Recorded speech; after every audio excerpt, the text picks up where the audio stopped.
How could her father be so frail? And how could he be so recklessly intent on satisfying his notions of gentlemanliness, hanging his cane on the railing of the stairs so he could, dear God, carry her bag up to her room? But he did it, and then he stood by the door, collecting himself. "This is the nicest room, according to Mrs. Blank." He indicated the windows. "Cross-ventilation? I don't know. They all seem nice to me." He laughed. "Well, it's a good house." The house embodied for him the general blessedness of his life, which was manifest, really indisputable, and which he never failed to acknowledge, especially when it stood over against particular sorrow.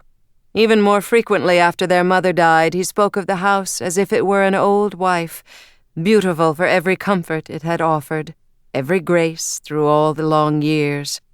It was a beauty that would not be apparent to every eye.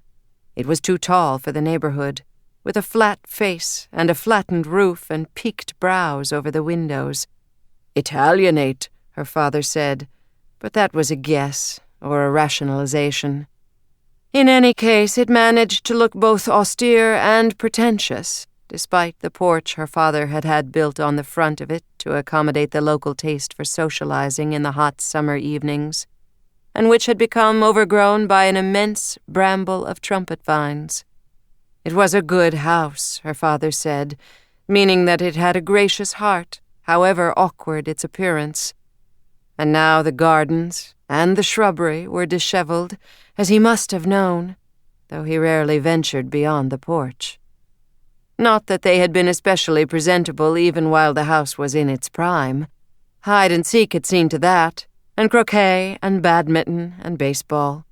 "Such times you had," her father said, as if the present slight desolation were confetti and candy wrappers left after the passing of some glorious parade.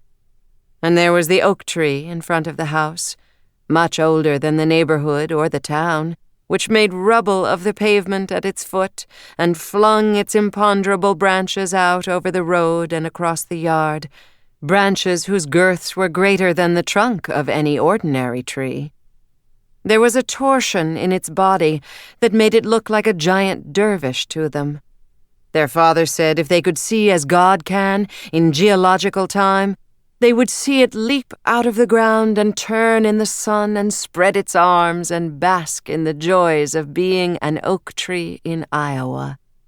There had once been 4 swings suspended from those branches, announcing to the world the fruitfulness of their household. The oak tree flourished still, and of course there had been and there were the apple and cherry and apricot trees, the lilacs and trumpet vines and the daylilies. A few of her mother's irises managed to bloom.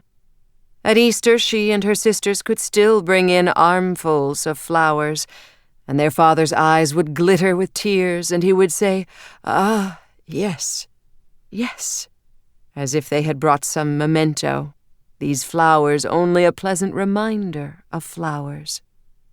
Why should this staunch and upright house seem to her so abandoned, so heartbroken? The eye of the beholder, she thought. Still, 7 of her father's children came home as often as they could manage to, and telephoned, and sent notes and gifts and crates of grapefruit. Their own children, from the time they could grasp a crayon and scrawl, were taught to remember Grandpa, then Great-Grandpa.